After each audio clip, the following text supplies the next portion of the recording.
Oi, gente, beleza? Aula de agora, Iraque, Oriente Médio. Iraque é um dos países mais relevantes na geopolítica mundial, um dos países mais relevantes na geopolítica regional, tanto no período da Guerra Fria quanto na geopolítica do século XXI após o ataque terrorista de 11 de setembro.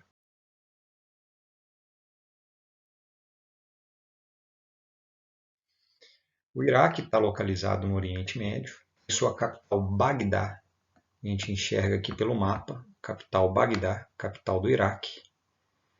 É um país conhecido, considerado como berço da civilização, uma vez que foi no Iraque a formação e a configuração das primeiras leis que deram origem ao que nós conhecemos hoje como Estado, como organizações e instituições que controlam a vida cotidiana da população, principalmente entre o rio Tigre e o rio Eufrates.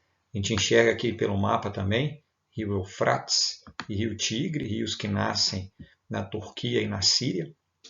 Essa região importantíssima para a organização da sociedade e do Estado moderno. Nessas relações políticas presentes dentro do Iraque, a gente consegue perceber uma divisão religiosa e étnica muito evidente. O Iraque ele é formado predominantemente por árabes muçulmanos. Nós temos aqui no mapinha, dá uma olhada, árabes muçulmanos, essa população que é marcada aqui de rosa, que vai ser uma população que representa aproximadamente 80% de toda a população do Iraque, sendo que a maioria dessa população é de xiitas, 60%, e a minoria de sunitas, em torno de 20%. É importante deixar claro que a gente tem no nosso imaginário que população de xiita normalmente é aquela população formada por grupos mais fundamentalistas, os xiitas. Isso é falso, tá? Esquece isso. Existem xiitas fundamentalistas, existem sunitas fundamentalistas. No caso do Iraque, por exemplo, sunitas é que normalmente são os fundamentalistas religiosos. Existem os curdos, aproximadamente 15% da população total, a minoria, os curdos representados aqui por essa população no nordeste do país, e os curdos se espalham também pelo Irã, pela Turquia e pela Síria, e 5% outras etnias. Lembrando, xiita, maioria. Isso vai ser importante para entender a geopolítica do país. Como grande parte do Oriente Médio, as fronteiras foram definidas após a Segunda Guerra Mundial. Em alguns países, entre a Primeira e a Segunda Guerra Mundial, na decadência do Império Inglês, a gente tem a reorganização das fronteiras. Então, muitas delas, principalmente as fronteiras mais geométricas, por exemplo, da Jordânia, da Síria, do próprio Iraque, fronteiras definidas de forma arbitrária, o que acaba ampliando e fomentando a possibilidade de conflitos étnicos na região. Além dessas questões religiosas, étnicas, entre árabes e curdos, das questões fronteiriças, o Iraque tem um outro aspecto geopolítico que são as reservas de petróleo. O Iraque ele representa no cenário mundial as maiores reservas de petróleo. No caso do Oriente Médio, ele está entre as três maiores: Arábia Saudita, Irã e Iraque, as três maiores reservas de petróleo do Oriente Médio. A gente observa aqui nessa tabelinha exatamente nessa ordem: Arábia Saudita, Irã e Iraque, as maiores reservas de petróleo. E especialmente ao longo do Golfo Pérsico, onde são encontradas as maiores reservas mundiais e por isso a importância do Golfo Pérsico nesse cenário do comércio e da geopolítica do petróleo. Repara que o Golfo Pérsico ele é responsável pelo escoamento de aproximadamente 30% de todo o petróleo mundial. Por isso a importância geopolítica dessa região. A gente tem aqui dentro do Golfo Pérsico esse estreito aqui, chamado Estreito de Hormuz, por onde passa essa grande produção de petróleo no cenário internacional. Então, Irã, Iraque, Arábia Saudita, Emirados Árabes e o Kuwait, que é esse país pequenininho aqui também no Golfo Pérsico, eles têm essa geopolítica do petróleo muito forte, os interesses internacionais muito grandes sobre eles. Pensando aqui num breve histórico sobre o Iraque, ele ganha grande relevância durante a Guerra Fria, quando Abdul Karim Qassem governa o país de 58 a 63, que é esse cara que está aqui, sorridente, feliz da vida. Ele governa o país de 58 a 63. Observa, aproxima o Iraque da União Soviética e da China num contexto da Guerra Fria. Curiosamente, os Estados Unidos, nesse mesmo momento, eles se aproximam do Irã, tanto é que existe uma guerra na década de 80, Irã-Iraque. Então ele se aproxima da União Soviética e da China, passou a disputar com a Arábia Saudita a liderança do mundo árabe, essa questão geopolítica regional entre a Arábia Saudita, Iraque e Irã é uma questão muito relevante, a disputa regional no Oriente Médio por essas três potências regionais, e decretou leis limitando os interesses estadunidenses e ingleses, restringindo o lucro da multinacional Iraq Petroleum Company, que era uma multinacional composta essencialmente por capital inglês que explorava o petróleo na região. Então, nesse contexto da Guerra Fria, de 58 a 63, a gente tem uma aproximação do Iraque em relação à União Soviética. Só que em 1963, claro, os Estados Unidos não vão deixar barato, ele é deposto por um golpe organizado pela CIA, organizado pelos Estados Unidos, com participação do opositor ao Karim Qassem, que era o Saddam Hussein, que é esse cara que está aqui com a cara bem fechada. E aí o Saddam Hussein ele assume o governo a partir de 1968 e governa até 2003, quando ele é caçado, perseguido, preso e morto na invasão dos Estados Unidos ao Iraque. Só que repara o seguinte, o Saddam Hussein ele assume o governo no final dos anos 60 com o apoio dos Estados Unidos. A ideia dos Estados Unidos era o Saddam Hussein nos apoia, a gente tira o governante anterior, que era o Qassem, e ao tirar o governante e colocar o Saddam Hussein, a gente coloca o Iraque sob o guarda-chuva, sobre a sombrinha do capitalismo no Oriente Médio, num contexto da Guerra Fria. Porém, gradativamente, o Saddam Hussein, a partir do seu poder, de chegar ao poder, o Saddam Hussein ele vai se distanciando do discurso dos Estados Unidos e vai ficando cada vez mais isolado no cenário internacional em relação ao capitalismo. Veja bem, a posterior ascensão do Saddam Hussein ao poder foi acompanhado de um discurso cada vez mais nacionalista e contrário aos Estados Unidos. Então, Saddam Hussein ele meio que dá o golpe nos Estados Unidos. Ele apoia os Estados Unidos no Iraque para tomar o poder e depois que ele toma o poder, ele começa a se distanciar dos Estados Unidos. O Saddam Hussein ele era árabe, muçulmano, sunita. Os sunitas são a minoria no Iraque. Então ele começa a governar um país como sunita, como minoria, e para ele se manter no governo, ele vai se distanciando dos Estados Unidos e criando um governo cada vez mais autoritário. Para controlar a população xiita, que era a maioria, ele começa a reprimir com o governo autoritário os xiitas e os curdos de maneira extremamente violenta. O Saddam ele liderou um conflito na tentativa de conquistar territórios reivindicados pelos iraquianos no Irã entre 80 e 88, o conflito Irã-Iraque, a disputa regional entre a Arábia, Irã e Iraque. Irã e Iraque entram em conflito na década de 80, chamada Guerra Irã-Iraque, e ele também participa de um outro conflito buscando essa liderança regional. Ele invade o Kuwait em 1990, conhecida como Primeira Guerra do Golfo. A ideia do Saddam Hussein ao invadir o Kuwait, na Guerra do Irã não houve vencido nem perdedor. A guerra terminou assim como ela começou. O Iraque com sua fronteira, o Irã com a sua fronteira, sem grandes definições. Uma guerra de 8 anos, com mortos, mas sem vencedores. Em 1990, ele invade o Kuwait com o objetivo de expandir suas reservas de petróleo. Cria então a Primeira Guerra do Golfo, já era inimigo dos Estados Unidos, a União Soviética estava acabando, ele não tinha o apoio soviético mais. E aí os Estados Unidos invadem o Kuwait com seu exército para apoiar o Kuwait contra o Saddam Hussein. Quem era presidente norte-americano era o George Bush pai, e ele consegue expulsar as tropas iraquianas do Kuwait, mas ele não consegue invadir o Kuwait e tomar o país derrubando Saddam Hussein. Ele considera, o George Bush pai, uma derrota para os Estados Unidos essa guerra do Kuwait, que ele consegue recuperar o Kuwait como parceiro e produtor de petróleo, mas ele não consegue derrubar o Saddam Hussein no governo do Iraque.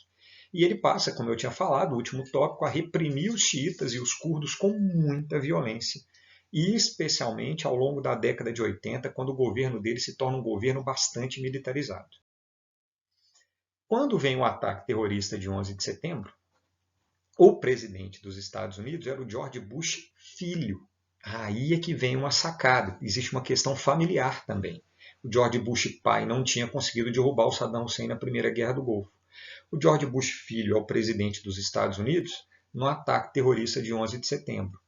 O que o George Bush filho faz? Ele acaba culpando o Iraque, o Saddam Hussein, pelo ataque terrorista de 11 de setembro, mesmo sem o Saddam Hussein e sem o Iraque ter nenhuma participação nesse ataque terrorista. Nesse cenário, ao culpar o Saddam Hussein pelo grupo terrorista Al-Qaeda, que era o Osama Bin Laden, ter feito o ataque terrorista mesmo sem relação, o George Bush ele declara guerra ao Iraque e ele coloca o Iraque no eixo do mal, no grupo dos países que apoiam os terroristas, e ao colocar nesse grupo, nesse eixo do mal, o George Bush filho declara guerra ao Iraque e declara que vai invadir o Iraque. Entenderam a ideia? A ONU é contra essa invasão, é contra esse processo e fala com os Estados Unidos, o Conselho de Segurança da ONU, não invada o Iraque porque ele não tem relação com o terrorismo. O George Bush muda o discurso e fala, então eu vou invadir o Iraque porque o Iraque tem armas de destruição em massa, armas nucleares. A ONU coloca a Agência Internacional de Energia Atômica dentro do Iraque com seus fiscais e fala, o Iraque não tem arma atômica. Aí o George Bush fala, então eles têm arma química e biológica. Isso eles tinham porque eles já tinham, o Saddam Hussein já tinha usado na década de 80 contra curdos e contra grupos xiitas nesse modelo de repressão. Aí, quando eles têm a arma de destruição em massa química e biológica, pronto, os Estados Unidos falam, então eu tenho que atacar. Começa com um discurso antiterrorista, antinuclear, vira um discurso contra a arma química e biológica. Na prática, o que o George Bush filho queria era, em primeiro lugar, vingar o pai, derrubando Saddam Hussein, e em segundo lugar, o que está na chargezinha. As torres que eu quero, as torres, presidente Bush, o senhor ainda está desesperado com o World Trade Center? Que o World Trade Center, estou falando de outras torres, que são as torres de petróleo. Então, o que o George Bush queria era entrar no Iraque para conseguir dominar e recuperar as reservas de petróleo na região. Aí os Estados Unidos ocupam o Iraque. A ocupação, a partir de 2001, 2002, após o ataque terrorista, lembrem-se, existem basicamente 4 argumentos na ocupação. Grupos terroristas, falhou. Arma nuclear, falhou. Arma química e biológica, valeu. E petróleo, valeu. George Bush coloca o exército dele dentro do Iraque, mesmo a ONU sendo contra, mesmo o Conselho de Segurança sendo contra. A gente chama então de ocupação dos Estados Unidos ao Iraque. Essa ocupação não aprovada pela ONU, o Iraque é destruído pelos Estados Unidos, o Saddam Hussein foge, mas é capturado, colocado como criminoso num tribunal formado por iraquianos de maioria xiita, que tinham sido reprimidos pelo Saddam Hussein durante todos os seus anos de governo, e o Saddam Hussein é condenado à morte por enforcamento. O Saddam Hussein é morto. No entanto, esse processo de dominação faz com que exista um governo paralelo no Iraque. Os Estados Unidos falam que vão instituir no Iraque a democracia e vão livrar os iraquianos dos anos de ditadura. Existe inclusive um diplomata brasileiro, Sérgio Vieira de Mello, ele foi colocado como representante da ONU no Iraque. Ele era o responsável por criar por parte da ONU esse governo de transição, com a saída do Saddam Hussein até um novo governo formado por iraquianos, e ele acaba morrendo na sede da ONU no Iraque por um atentado terrorista, quando um carro-bomba destrói o prédio e esse brasileiro acaba morrendo. Inclusive tem um filme sobre ele chamado Sérgio. Nesse modelo, o Iraque ele entra num processo de instabilidade interna muito grande, e esse modelo de instabilidade interna, quando os iraquianos não são colocados no governo, os Estados Unidos não conseguem instituir um governo provisório e a democracia não é colocada no Iraque, o grupo que apoiou os Estados Unidos num movimento contrário ao governo de Saddam Hussein, que foram os xiitas, começam a ficar descontentes. Os curdos, que também apoiaram os Estados Unidos para poder retirar o Saddam Hussein na esperança de conseguir um território e um Estado próprio, começam a ficar descontentes. E a população e os grupos sunitas, que representavam 20% e apoiavam Saddam Hussein, ficam mais indignados ainda com a presença norte-americana e começam a criar grupos armados para lutar contra os Estados Unidos. O principal grupo armado, formado por sunitas, lutando contra os Estados Unidos, fica conhecido como Estado Islâmico. O Estado Islâmico é fruto da invasão dos Estados Unidos ao Iraque e a incompetência norte-americana em conseguir fazer um governo de transição para a democracia. Os sunitas que apoiavam Saddam Hussein se organizam de forma bélica, uma parte desses sunitas, com o objetivo de expulsar os Estados Unidos do Iraque, se não fosse possível, criar um novo Estado baseado no fundamentalismo islâmico. Cria-se então o Estado Islâmico, também conhecido como Estado Islâmico do Iraque e do Levante, ou Estado Islâmico do Iraque e da Síria, porque esse grupo ele acaba expandindo em direção à Síria também, como um grupo armado, cujo objetivo, o grande objetivo, era a formação de um Estado independente de todos os outros do Oriente Médio, fundamentado nas leis corânicas ou fundamentado nas leis religiosas, chamado esse modelo de Estado religioso islâmico de califado. Vai existir o califa, que é o líder religioso e político, que vai controlar toda a população, fundamentando suas leis e suas decisões no Corão. Esse grupo acreditava, porque diminuiu bastante, mas ele continua existindo, então ele acredita na formação de um Estado independente por meio da força e da guerra, na perseguição aos Estados Unidos, à Europa, ataques terroristas, e é um grupo que se financia principalmente com o dinheiro do petróleo, porque como é um grupo sunita e que ficou no poder no Iraque durante muitos anos, eles são donos de muitas reservas de petróleo no Iraque. Então, curiosamente, o comércio do petróleo internacional ele acabou financiando o Estado Islâmico, que se transformou no maior grupo terrorista, especialmente na segunda década do século XXI. A primeira década teve a Al-Qaeda do Bin Laden e a segunda década do século XXI com grande força do Estado Islâmico. Quando a Síria entra em conflito interno, a partir de 2011 e 2012, era o momento em que o Estado Islâmico estava crescendo no Iraque, e eles usam a instabilidade política da Síria, a guerra civil da Síria, para poder crescer também no território sírio. Eles conseguem, de fato, grandes áreas de domínio no Oriente Médio e conseguem efetivamente criar um Estado paralelo ao Iraque e um Estado paralelo à Síria. Eles não conseguem fundar um Estado legítimo, reconhecido internacionalmente, mas eles conseguem criar um Estado paralelo. Então, repara a situação do Iraque. Dominado pelos Estados Unidos após o ataque terrorista de 11 de setembro, sem ter nada a ver com o ataque terrorista. Os Estados Unidos entram de maneira extremamente violenta e destroem o país. Não conseguem fazer um governo de transição e uma democracia no país, geram insatisfação nos sunitas que apoiavam Saddam Hussein, que fundam o Estado Islâmico e contribuem para a instabilidade no Iraque e na Síria. Para piorar a situação, e aí o Estado Islâmico aqui, ele acaba dominando toda essa área que está marcada aqui, ó, a expansão do Estado Islâmico. É o noroeste e norte do Iraque e grande parte da Síria, usando a instabilidade regional e o petróleo como formas de financiamento e instrumentos de crescimento.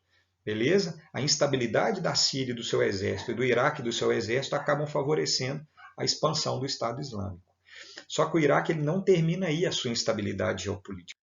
Existe ainda um outro grupo chamado de curdos. Os curdos, e aí vocês vão prestar muita atenção no mapa, os curdos são um grupo étnico do Oriente Médio com cerca de 30 milhões de indivíduos. 14 milhões vivem na Turquia e o restante 16 milhões no Iraque, na Síria e no Irã. Repara um detalhe, os curdos, um povo do Oriente Médio milenar, eles vivem especialmente na Turquia, Síria, Iraque e Irã. Se a gente sobrepusesse um mapa do Estado Islâmico, domínio territorial, com o mapa dos curdos, a gente vai perceber que existe uma sobreposição, especialmente no norte do Iraque e norte da Síria, nas áreas de dominação, Estado Islâmico e curdos. Então vai existir uma outra geopolítica dentro desses territórios. Quando o Estado Islâmico começa a crescer, o Estado Islâmico começa a disputar territórios com o curdo. Então existe o Estado Islâmico contra o Iraque, Estado Islâmico contra a Síria, Estado Islâmico contra os curdos. Existe os curdos contra o Estado Islâmico, os curdos contra o Iraque, os curdos contra a Síria, os curdos contra a Turquia e os curdos contra o Irã. Porque o grande objetivo dos curdos é a criação de um Estado independente chamado de Kurdistão. Tanto é que na década de 80, a partir especialmente de 1984, quando é fundado o PKK, Partido dos Trabalhadores do Kurdistão, eles iniciam uma luta armada contra o Iraque, e aí eles são reprimidos pelo Saddam Hussein, para conseguir se separar do Iraque e fundar o Kurdistão, coisa que não aconteceu, que deveria ter acontecido no século XIX, quando a Inglaterra estava definindo essas fronteiras. Existe uma guerra entre Irã e Iraque. O Saddam Hussein usa a guerra do Irã e Iraque para exterminar vários curdos, principalmente com armas químicas e biológicas. Em 1995, a Turquia prende o líder do PKK, e aí o PKK ele deixa de ser efetivamente um partido político, como era o ideal dele, apesar de um partido político armado. E o PKK se transforma efetivamente na década de 90 num grupo terrorista. O PKK é considerado o maior grupo terrorista da Turquia e ele é composto basicamente por curdos. Entre 2002 e 2003, os curdos apoiam os Estados Unidos e o Estado Islâmico na invasão ao Iraque, especialmente depois que o Estado Islâmico é formado, porque os curdos enxergavam nesse apoio aos Estados Unidos e na saída do Saddam Hussein a possibilidade da criação do Estado curdo independente do Kurdistão. Eles percebem que não vão conseguir, e aí em 2014 eles passam a lutar de forma quase independente.